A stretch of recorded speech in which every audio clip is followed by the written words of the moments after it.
So you want to jump right? Shall we jump right to the, are you going to do your little speech? I'll just do a quick speech because it's we're recorded. Thank you.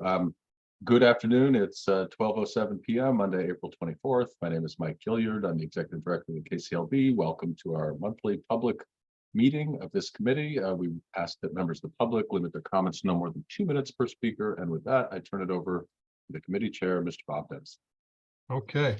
First thing I want to do is jump the agenda and talk about our RFPs and stuff that we want to recommend or not recommend to the board this afternoon. Right, we have 3 of them that I believe. Yep. First is a clean out contract, and Owen send information with a recommendation. And the clean out contract, the lowest responsible bid is $13,500 for all of the houses that we're talking about.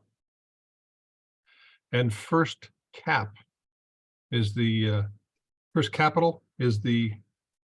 bidder that Owen is recommending. I've looked at the proposals that Owen sent around. And I guess I would open to any conversation. Aaron. Yeah, it looks good to me. I think Owen's evaluation is good, and I'm comfortable making that recommendation. Yeah, that's fine with me as well. I had no major comments on the clean out things. Thank you, Owen. Thank you, Owen. Well done. So we will recommend to the board that they allocate a not to exceed number of what, 13,500, and authorize that you want to go a little more. I mean, that's a little more than he bid. Gives him a little room, but not a lot. Yeah, that's fine. Okay, and then to enter into an agreement, for Mike to enter into an agreement with First Capital to clean out those houses. Okay, so that's one thing.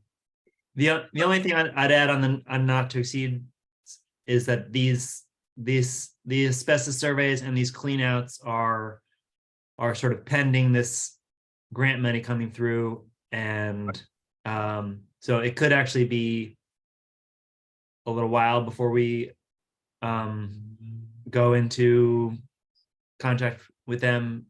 So it doesn't really impact much what we're talking about, but I'm bringing it up that it could be if we say, don't exceed 13,300, and then it actually takes 3 months for us to go into contract with them, that could be a different number, but we can cross that bridge when we get to it. Okay. I mean, we could go a little more if you want. We could give you a little more room if you wanted, but yeah, I mean, you can, if you want to say 14,000, then let's do that. Flexible. 14 for the cleanout. Asbestos remediation or asbestos evaluation. It's not remediation. Right. Again, your evaluation is good. Quest appears to be the best deal for us. And you've worked with them. We think they're good. So I would go ahead. We've interacted with them. That company we haven't worked with before, but they seem professional. They're also a WBE firm, as is kind of like the other major contender that I narrowed down to. And so I thought they did on the surface appear to be cheaper. These asbestos surveys are tricky because it's what you actually pay is actuals based on what sampling happens when they're there. So you're kind of making your best assessment of the price beforehand, but they did seem like cheaper, so worth giving a shot. Okay.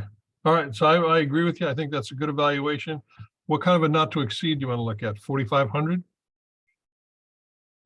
No. Okay. Well, I mean, it's the actual costs will be north of 15,000 once the sampling is actually done. So I don't know. I mean, basically the approval would be something like, choosing Quest and I guess at a not to exceed for their survey costs plus the sampling costs, which are going to be billed as actual. So So for Yeah. their services, how much? Let's see here. I had written down 42,550, but maybe we want to go to 4,500. I'll pull it up quick so I don't say the wrong thing. But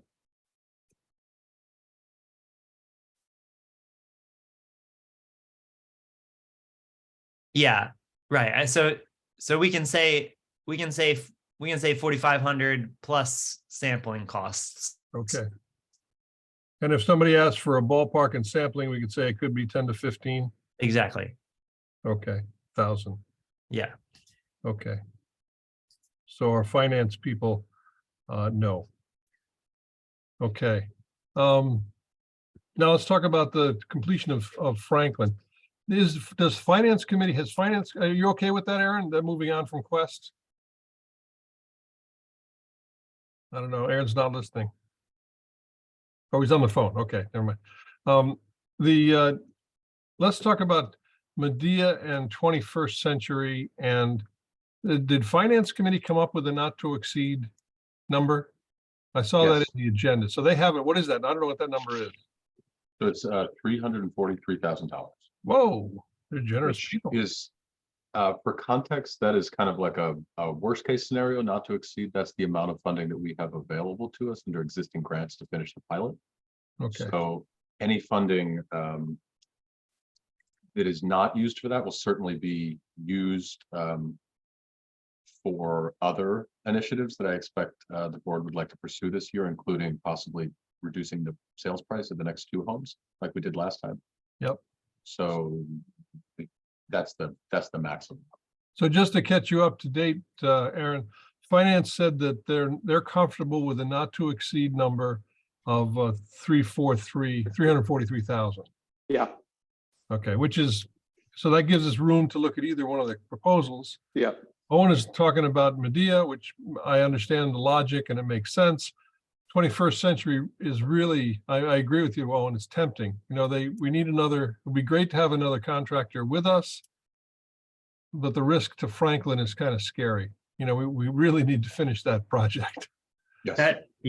So Um, I could say that in other words and over again, but basically I agree with you. Is that, and like I said in my email, I do hope that we can find a way to, find a good fit to work with 21st Century Living and try them out, or at least I'd like to, as I said, follow up with the references and Do the due diligence. try to go Yeah. see their work so that, Yeah. if for the next opportunity, really hunt them down if it seems like a good fit. But That makes sense. that makes sense to me too. I would love to, if next legacy cities, we can't break them up, can we? That's got to be a slug goes to, we can't have 2 contractors in there. I We don't don't know, know. can we? I don't know. I mean, there's only been couldn't one we, closing yeah. in the history of the universe under this program, and so the guidelines are not necessarily set in stone yet. Which means we can make them up. I feel like depending on how big the cluster is, it would make sense. I mean, it depends on how big the cluster is, right? Probably like if it's like eight or 9 buildings, they might allow it. I think so. I mean, they should. I think the state is looking for production under this program, and that's why they were flexible in changing the previous kind of rules that had to be in clusters to now it just has to be in Kingston, for example. So to me, that seems to allow it. One of the other things we were thinking about under this contract was incentivizing the general contractor to produce a building that can be sold this calendar year. There's a few different reasons for that. Obviously, we need to, like you said, we need to get the pilot done. I think it would be remarkably more efficient for the organization to have a next sales and marketing campaign for 3 homes for Franklin, Hurley, and Rogers at the same time. It's a lift to do these campaigns, and to do 3 at once would be way more efficient than 2 and then a few months later a 3rd. Because Maeda didn't put a dates in. Do they think they can get it done this calendar year in addition to the other 2 homes? Those are the other homes they're working on. you're right that they didn't put those dates in that sheet, and though I do believe that they understand our goals for the building, which is to have it at least substantially done this year. So Okay. I don't have the answer about, Yeah. you know, what their end date is that they're ready to commit to yet, but Okay. I We're think not they, always yeah. sign a contract. We'd Yeah, figure that are out. we? We're Yeah, not of over- course. My worry is that we're gonna overextend Medea. And, you know, we don't want to do that. Well, they just finished, they're finishing 2 now.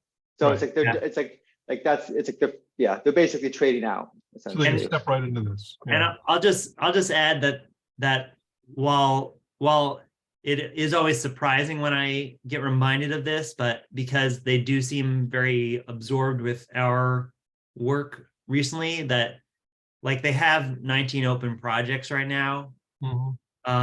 Ours are probably a big portion of the dollar amount, but they are juggling other things at the same time, and so I just it's like our 2 projects aren't at their very edge of capacity. So just to add Okay. that. Do you know 21st Century Living, what size of projects they've done? I couldn't tell from what you sent, kind of like where they fit in the GC world. Yeah, I mean, it said this is off my memory, but I think it said like 6 employees or something like that. Yeah. They listed a number of vacant, like renovations of vacant property into livable housing. So that seemed like a good fit, though.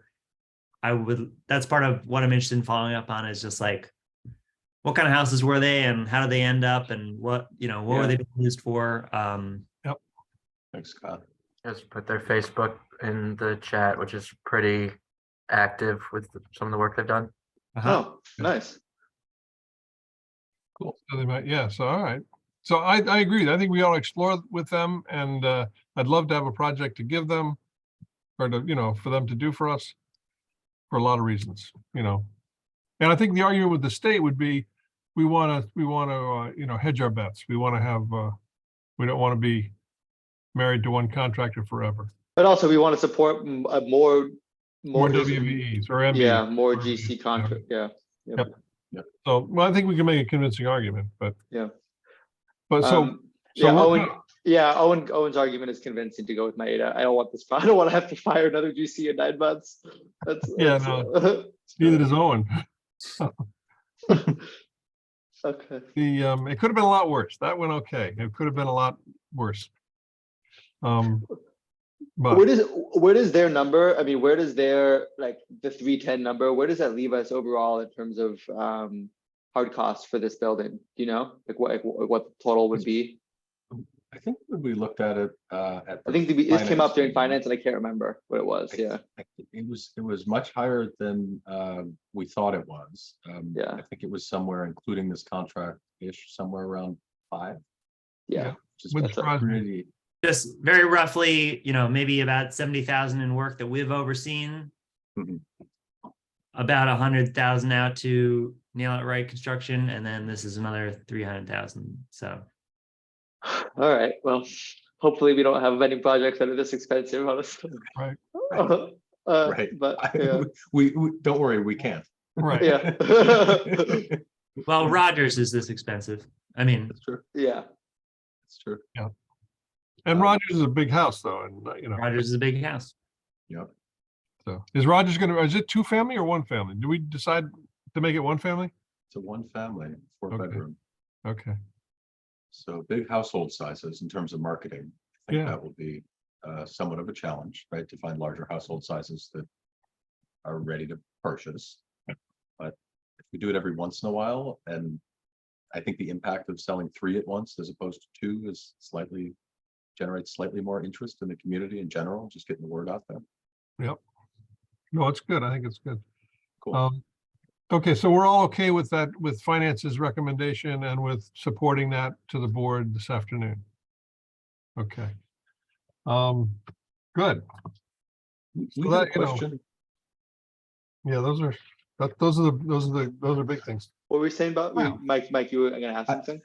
Yeah, thank you. I was just going to say, in talking about this, Owen and I had a question we just wanted to put out to the committee about best practices, or how, from a procurement standpoint, to handle the idea that we're looking at new properties, and we'll run through that later in this meeting. And if you have a contractor that you've awarded for a certain amount, and then you add another build, you have another building, rather than doing a whole other RFP for, let's say, one of the new single-family homes that we could acquire, what should we do from our contracts to maybe add another building for clean out or something? Lena, well, in my opinion, it depend on the work. Mhm. Okay. The adding, and there used to be a measure. One of the measures I used to use is 25%. If you add more than 25% of the value to the contract, then you have to rebid. The argument, for just adding it is that your administrative costs are lower, and you know what you got, you know what you're dealing with. Obviously the arguments against it are that you're limiting competition, and there are people who might want to compete that are going to be cut out by that. So there used to be 25. Also, when you get beyond 25, then you have to talk about renegotiation of scope, costs and stuff like unit costs, and we don't want to get involved in that. So, I mean, if we want to use that as a rule of thumb, that's not an uncommon measure, Super helpful. That's really helpful. We didn't know. Yeah. But as an order on contractor, as a change order, and then change order as well. I mean, if you're looking at a change order that's going to be more than, quite half the job, then you got to really think about, do I do the change order or do I rebid? Right. But we're not going to have those. Owen told me that we're not doing that. Right. no more change orders. No more big ones. Speaking of change orders, I have two charts. I have Owen's chart and I have Kyle's chart. Kyle's chart only scares me a little bit when I first looked at it, about the fact that we are exceeding our Novo allocation for particular projects, but I don't think I care about that. Do I care about that, Kyle? You do not. Okay, that's what I thought. Okay. Yeah, we've cleared this with CPC.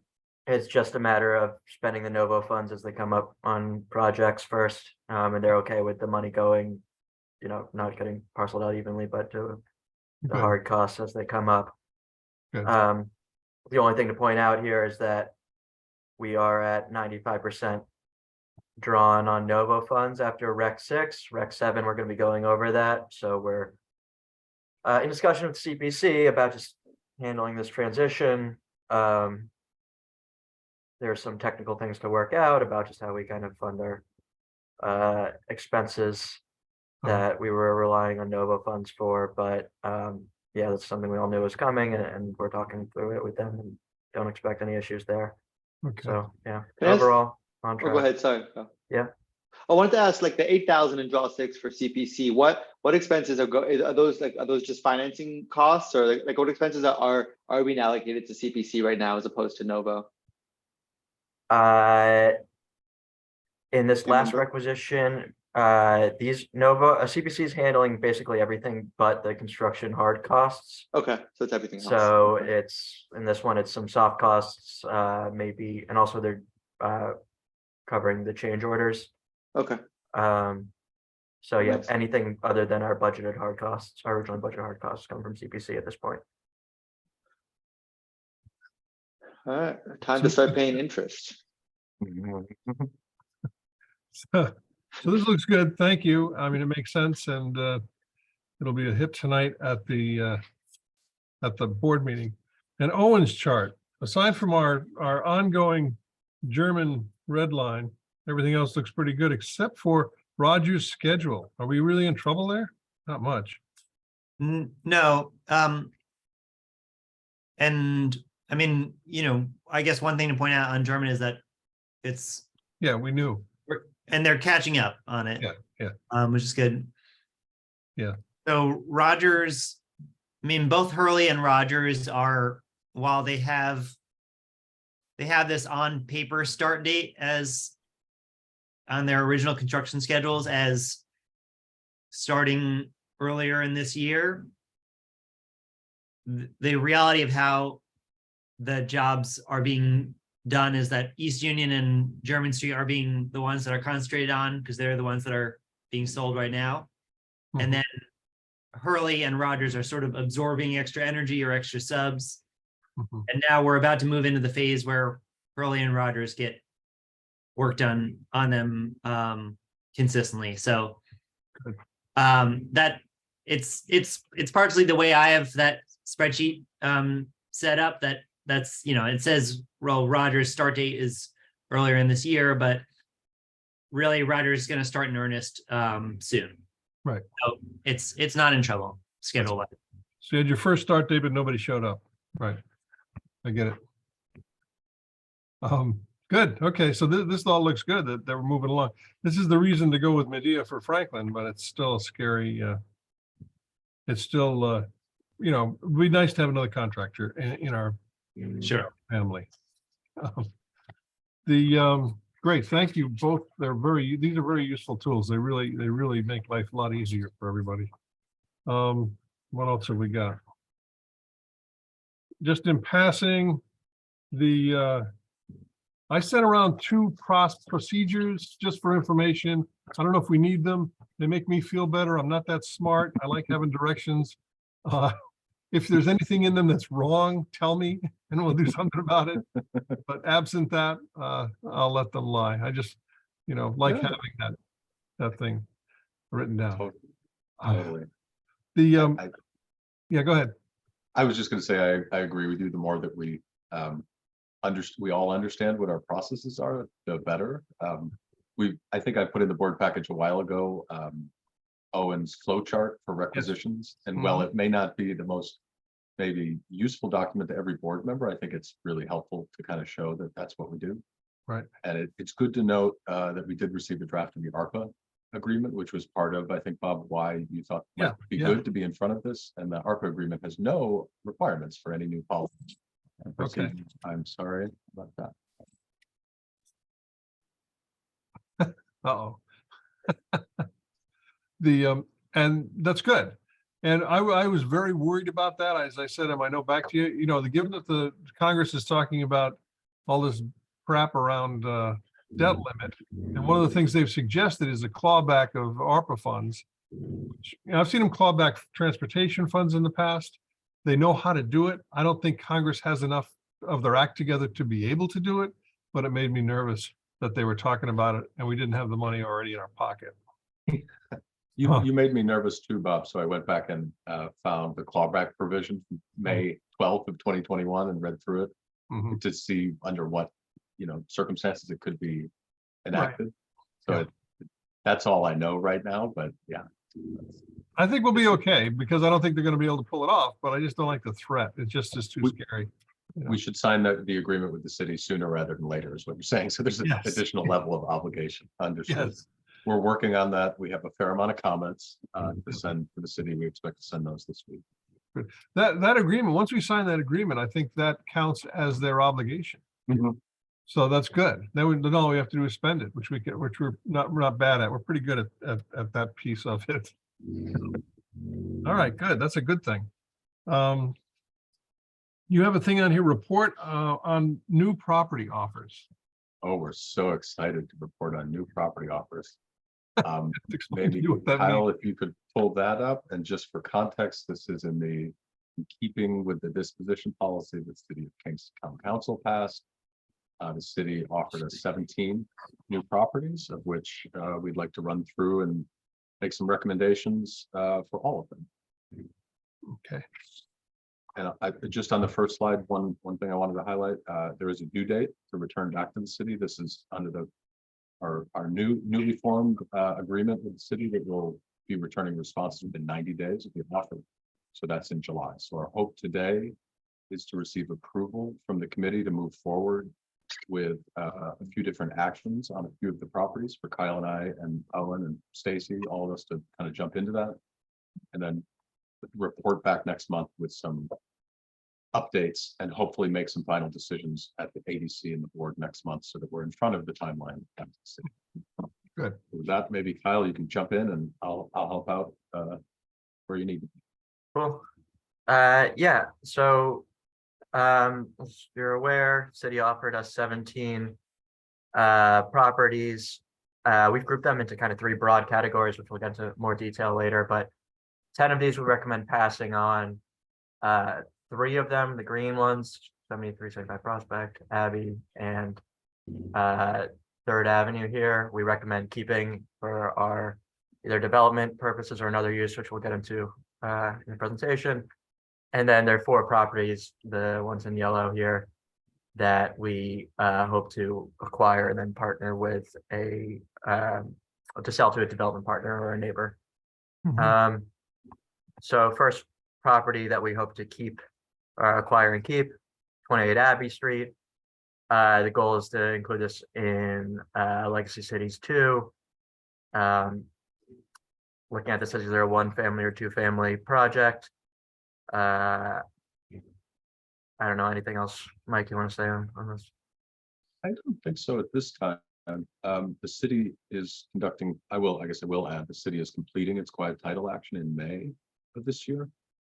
So our hope is that we can sort out the regulations that haven't been published yet by HCR for the LBI2 funding, receive approval to start spending the funding, and get into the pre-development work like title search in phase 1, clean outs, asbestos, other pre-development expenses as soon as possible, and then get that rolling sooner rather than later for the next round of rehabs. Yeah, Abbey's a nice looking house. I think that would be a nice one. Have you guys, you haven't been into these properties yet? I've been in Abbey, yeah. Oh, you have? Yeah. Okay. It's not even bad to clean it out. It's not even, aside from the guy living upstairs for a little while, it's not that bad. Yeah, I've locked that window the last time I was. Nice. Just to point out on this side here, these are the this is the revised zoning code, the new one. So how the property would fall under the new zoning code should that pass. Okay. Next one is Third Avenue. This is a couple blocks away from our Third Avenue development site. And we're looking at acquiring this as a community asset related to our Third Avenue project. Mike, I think you can get into this a little more. Totally. Did just want to recognize Daniel is on the call. Hi, Daniel. Welcome. He's here in spirit. I know he's here in substance. Hi, hello. It's good to be here. Sorry, phone in the other room. Sorry, I got the time wrong. Hi, everyone. It's all good. I think I've heard most of what you're talking about thus far, though. So Cool. Proceed. Thank you. So Third Avenue, this site is located about a block and a half north of our larger Third Avenue assemblage, affordable homeownership project that we're still very much in the pre-development planning stages on. My thinking at this time is to continue exploring and investigating, potentially acquiring this site for $1, with the understanding that we could pursue some sort of a community benefit public space. And this would be developed concurrently with the Third Avenue site. There are, of course, as with everything, several challenges, many questions that we don't know the answers to, and basically kind of a philosophical aspect of our work as well, which is why would we get into solely public spaces that don't involve any element of housing or putting properties back on the tax rolls in that way. I do think that a larger development such as the Third Avenue site is often contextualized in the spirit of the public benefit back to the general community at large, and I can speculate endlessly about what those benefits might be on the site itself, given that they would be accessible to be acquired by existing residents in that immediate neighborhood. But there are too many variables going on until the zoning passes to really nail those down, and especially to begin the conversation with the public. I feel the same way about this site in terms of engaging with the public, but for your consideration, this site currently looks like it's not accessible from the street. However, there's a T-shaped section that sort of bifurcates the site and looks a heck of a lot like a road that doesn't exist. Thank you, Kyle. And those are in fact what are called paper streets. So in 1914, yeah, Bob, I thought you might find this interesting. Yeah. Given our shared interest in these types of things. It's a paper street. The The city has recently gone through the process of divesting of paper streets. At the last council meeting, it was resolution 56 in advance of our resolution 65, I think, but same meeting. And at laws and rules, another one came up. So there is a process.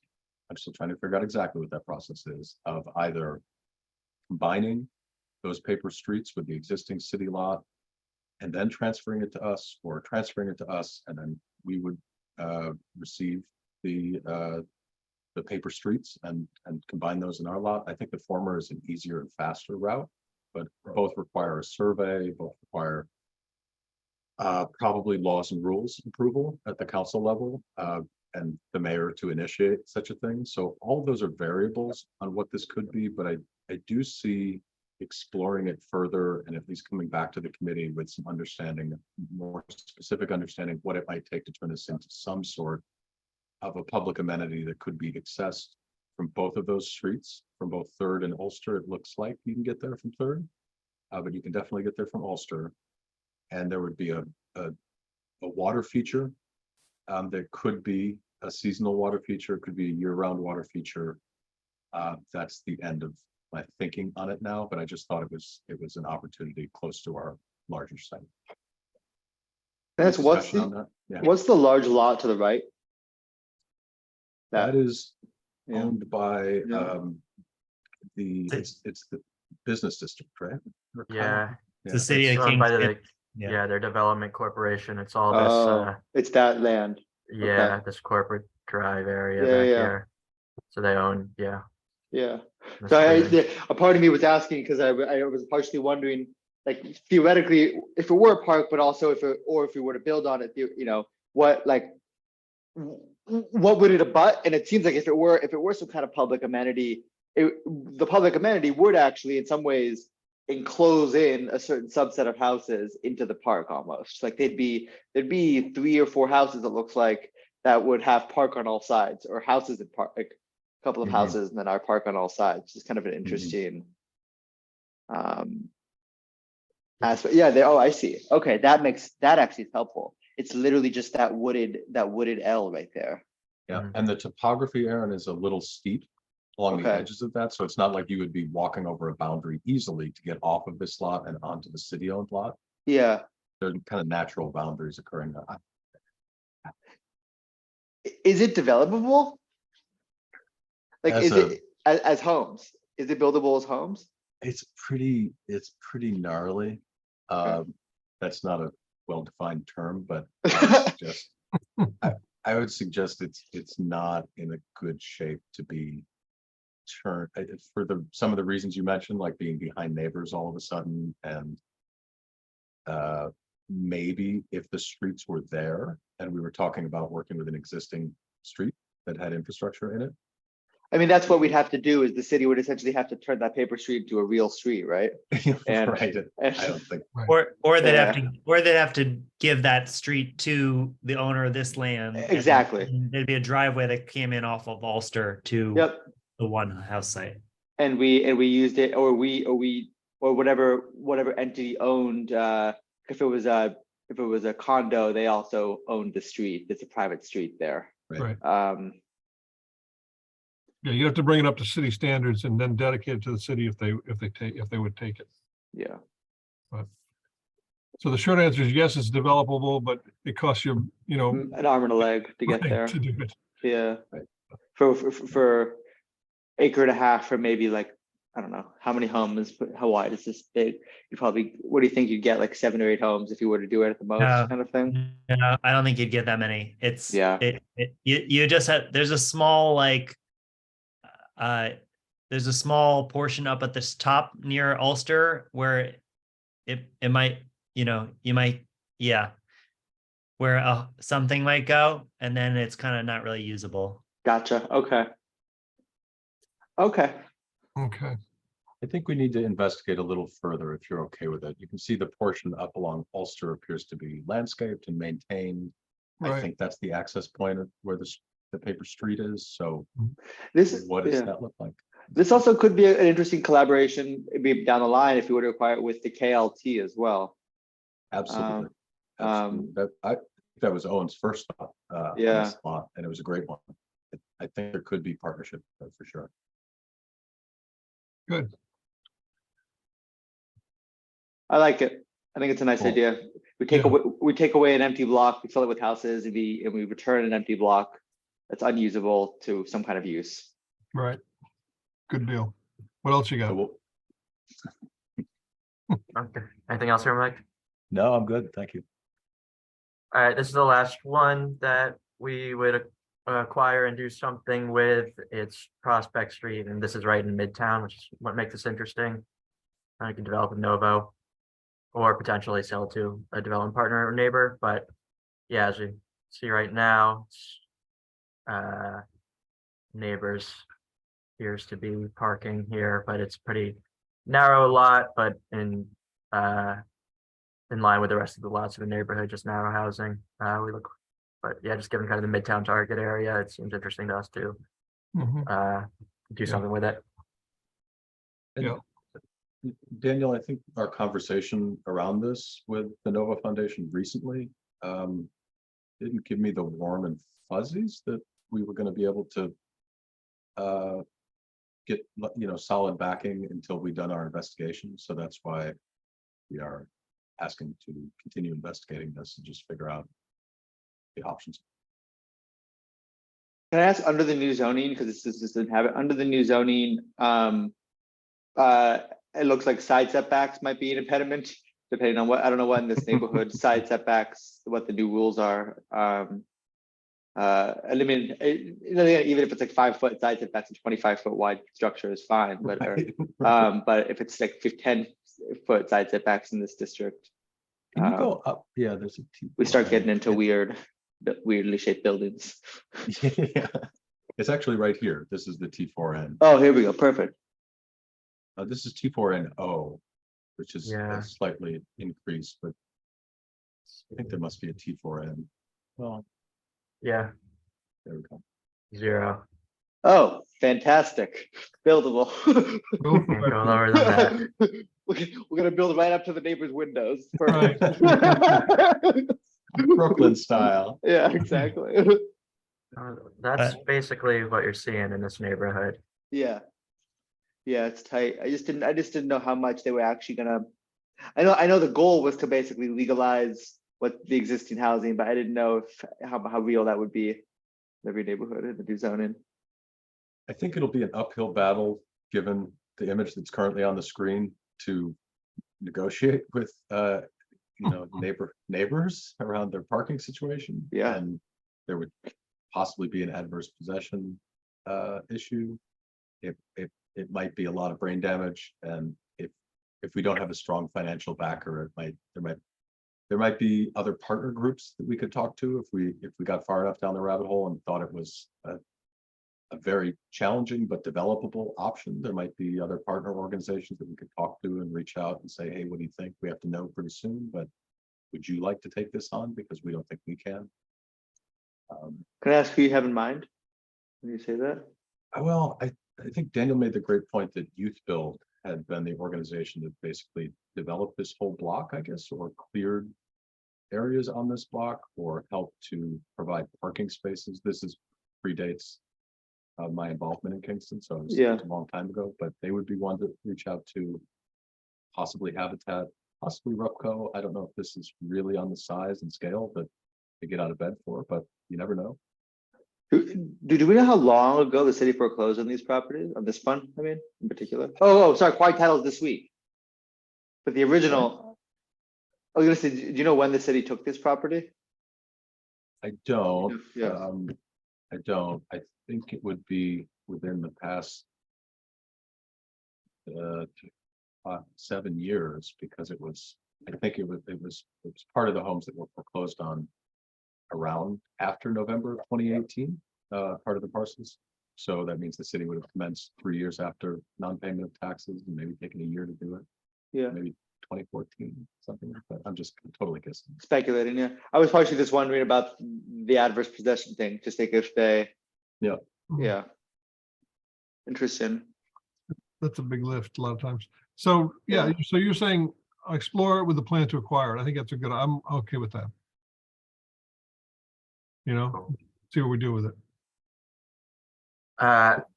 Great. These next 4 kind of fall into that category Mike was just describing, of something that we could acquire and plan to partner with someone or sell to a neighbor. You don't have First one. demolish. You don't have demolish on that list. Yeah, demolition, I didn't mention it, but yeah, Well, this is something that we could pursue here. We do have some funds available in LBI 2 that we might be able to apply to demolition. And yeah, I know there's lots of people have thoughts about it. But yeah, this is one that we think would make sense to partner with someone as to redevelop potentially before demolishing or after demolition. Is the concern about this lot the reason it's not an acquire lot just because it involves like the structure in such a condition that it involves demolition and rebuilding, or? I'm curious about the thinking about why you scaled it this way, kind of like the Well, priorities. This seems to be a two-step process for someone to evaluate if they would like to, work with us, to partner with us to do something. So it's who's going to demolish it, when are you going to demolish it? Am I going to demolish it as your partner? When am I going to do that? Where do I get the money for that? I think it's a two-stage analysis by a potential partner, but it is a larger, cleaner site than Prospect, for example. It looks to be like it has its own set of challenges. If we acquired it and we didn't have a plan for what to do with it, that would be a bummer. But as Kyle mentioned, we could demolish it and then offer it to partners after we pay for the demo, or maybe in this investigatory period, we could find partners who would be willing to demolish it and build new construction on it. Does that make sense? Sorry, I just wanted to add my 2 cents on this property, which is I back up the sentiment that, yeah, we should, like, it's going to cost a lot of money to demolish this building, and this building needs to be demolished. So while I'm totally in agreement that, yeah, we shouldn't necessarily like just acquire it and have no idea about a plan. The 2 cents I want to add is that, like, the land bank, I feel like, is, maybe the organization that would be closest of anybody to have a plan of how to demolish this building, or like, figure out how to put the pieces together. And so it seemed, this, to me, this property is like, the city needs the land bank to figure out how to deal with properties like this. And they're not the kind of properties that we always want to deal with, but like, I don't know who else is gonna this property. So as far as like public good, I hope that we can figure it out. Yeah, that's kind of, it hasn't been our rule to date, but that is actually what land banks are supposed to be doing. Right. Yeah. Many do, many serve that Yeah. role. Is there, I mean, I guess part of the reason I asked the question was I was wondering, is there, in this kind of cluster of sites that the three of you have been reviewing, is there a ground up single family or 2-family cluster, whether we develop it or somebody else that's sitting there, that's in this, that wouldn't kind of fit into something we've done previously? More than one single family home, you mean, in a cluster? Yeah, like for example, this property, the reason, my understanding from what you're saying, the reason it wouldn't be necessarily for us to develop is because it would, well, one, be costly, but two, it would be a demo and rebuild of a new structure, which is not something we have done today, with the exception of kind of the anticipation of possibly a Third Avenue, but definitely not on this scale. Yeah, I think we could be involved in that type of work if there was financial backing to do it. Yeah. And the challenge, this isn't in these specific areas that one of our funders wants to target, and there are programs available for it.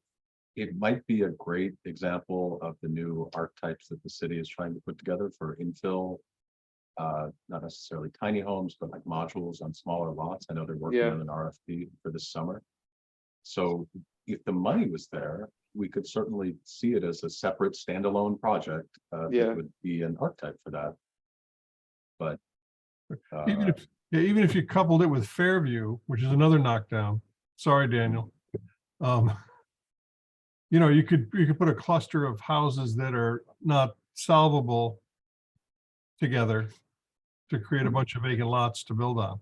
Yeah, Well, Fairview is going to RFP, so we may have to pay for that lot. No one will buy it. They can go to RFP all they want. I don't see anybody buying that. Shall see. That is another piece that just worth mentioning that I believe soon the city will release an RFP for several properties, not very many. I think it's 3, all of which we've looked at before, including Fairview and Post, and probably Stefan, which I think we should look closely at. Stefan. Stefan, I can't, Stefan's a winner. Stefan's the only one in there that makes sense. Yeah. So we may be in a bidding war for that site. I don't know against who, but it would be one that this is to the point of, increasing existing contracts by no more than 25% for cleanouts, for example. That might be one that we Yeah. revisit. Is Stefan going to bid because they can't clear the title? Because the city has informed us that the back tax amount that they're recognizing is over Okay. the threshold. It's over Okay. $30,000. All right, that's all right. Okay. Yep. Yeah, Any other questions on Murray? Nope. All right, another one, similar situation where we don't exactly have the funding lined up to do something with this. It's 43 Teller Street. Yeah, again, recommending acquire and sell to development partner or a neighbor. It's in between these two kind of light manufacturing sites. It's pretty wooded parcel here. Yeah. I don't know. Any You other may find on comments? this one that a neighbor, one of the neighboring industrial businesses would seek to, acquire it and expand their facilities or at least parking or something. That may be an easy get it back on the tax rolls. One thing I did want to mention that we touched on finance, but I don't think we dug into deeply enough is that we're also going to be coming back with recommendations that include the full scope of costs to the land bank. So there would be costs, for example, on this site or any of the sites for us to acquire and then for us to sell and potential other investigatory costs. So I think we should keep that in mind when reaching out to the neighbors. I think Daniel had mentioned this. Say, we're interested in your minimum offer and it has to be above this amount. It's not $1. yeah. So reach out to neighbors. We'll have that number. And in this case, because just under the new disposition, city's new disposition rules, we would acquire for $1, but if we're not producing housing, we upon selling it, we would pay the full price of back taxes. Is that right? I think the rule is if the amount that it's sold for exceeds the full price of back taxes, you shall pay the full price of back taxes. And if it does not exceed the full price of back taxes, you shall, wow, Kyle's got it. You shall pay 25% of the amount. I think that's right. There it is. Gotcha. So you have to calculate whatever the base number is in order so that it's less than the full price of back taxes, but it either has to be less than the full price of back taxes and include 25% of that total in the base amount, or be if it's more than the full price of back taxes because our reimbursables are more than the full price, then it has to include that total. Okay, that makes sense. You could get into higher numbers. I feel like pretty fast if you depending on how high our costs are. Yeah. Right. We'll make sensitive offers that are sensitive to the economics for the land bank. Yeah. Next one here, 283 West O'Reilly Street. Similarly, we got 2 adjacent parcels here, the 291, 103. I believe, Mike, it's just a rough site. There's water that flows, there's drainage that flows down here. Right? Yeah, I think that one could be offered to the 2 contiguous neighbors. The one small house in the middle of these 2 sites has recently been purchased and has some ongoing renovations to upgrade that property. And then to the north, probably the other neighbor is doing some extensive renovations to their building. So it might be a quick win to get it back on the tax rolls for either of those neighbors for that site. But Yep. 283 is a more developable parcel, right? Yes, I think it was previously a single family home with a large, actually very nice backyard that has some kind of unique rock features. If to the extent that's interesting, it burned down the home. There's a lot of debris, foundation remnants that people dumped a little bit of stuff on the site, but it is a developable lot and it would be a nice location for a single family home. I think this one could be talk to the neighbors maybe, but definitely reach out to some possible partners and see what their interest is. Yep, sounds good. Last one in this group, Hanratty Street, another one kind of in between two houses, similar to Prospect, where it's not in Midtown. Idea here, yeah, explore selling to a neighbor or development partner. Yep. Okay, and then the remaining 10, we would pass on, and go through them specifically if we want to. We talked about a couple of them, but they're mainly just kind of in the backwoods here or long, strange parcels, tiny ones in between sites, that just make them difficult to deal with. Yeah, sites either aren't developable or would just be more of a headache than we think they're worth. We can get into these specifically in more detail if anybody has any questions, but One thing I would add to that is that the city has expressed an interest that I wasn't really aware of last time as to how they saw the land bank fitting in with these challenging sites. The city is well prepared and able and offered to be the organization, the institution that works with the neighbors on this. And so I didn't know that last month, and that was why I had said maybe the land bank should be the organization that steps in and seeks to fix these problems to help the city in partnership. And the city actually said, no, we were prepared to do that. So I think we should take them up on that offer, because as Kyle mentioned, it's a lot of brain damage. Yep. Good. Okay. Looks good. But this is what Kyle and I, and probably Owen and probably Stacy will all be focused on before the next meeting. Just reaching out to folks, refining some of the analysis, and the goal is to come back for the next by the June meeting, ADC meeting, and try to communicate to the city, definitely communicate to the city of Kingston before the deadline, the final decisions by the board. So, yeah, so if you come back to the next June meeting with recommendations and we bless them, it goes on to the board, and then the board makes the offer to the city. Yes. Okay, sounds good. I think Yeah. we'll come back at May with ADC. We'll see if there's other things we have to do, but the goal is to come back to June with final recommendations for ADC to approve and bring to the board for the board to approve, and then we can get back to the city. Yep. Are there any other private property owner or private developers in the city other than the nonprofits you work with who you think could be interesting development partners? I mean, I know there are people who do like individual spec houses, but I don't necessarily think we want to try to just necessarily just partner with just any kind of spec builder in the area. I was wondering if anybody comes to mind. Yeah, if people can think of folks, or if there are folks that we should be talking to that kind of check a couple of boxes for the KCLB to consider working with, I think we should.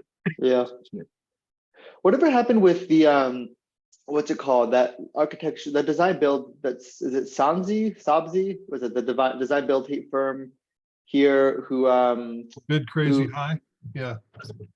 Well, no, but who also bought that site uptown, kind of bought that site just uptown that they originally proposed to do like 40 townhomes on, and I haven't actually seen anything on it in a year or two. It's not. I saw some approval for like a 46 townhome for Interante. Yes. Yeah, Interante is they're actually building basically across the street from the 3rd Avenue site that we looked at. They're doing a rehab. Oh, really? So they're around, and I know they bid on Franklin in the first iteration. So we've Okay. had communication with them before. That to me, that would be someone who would definitely jump out. Yeah. Because that site, I remember when they bought that site, I saw they bought it actually. It was like a pretty big site. They bought it for like $300,000, and I don't know if they'll build it, but But I wonder if someone like them, or even this modular company that seems to be emailing everybody in town.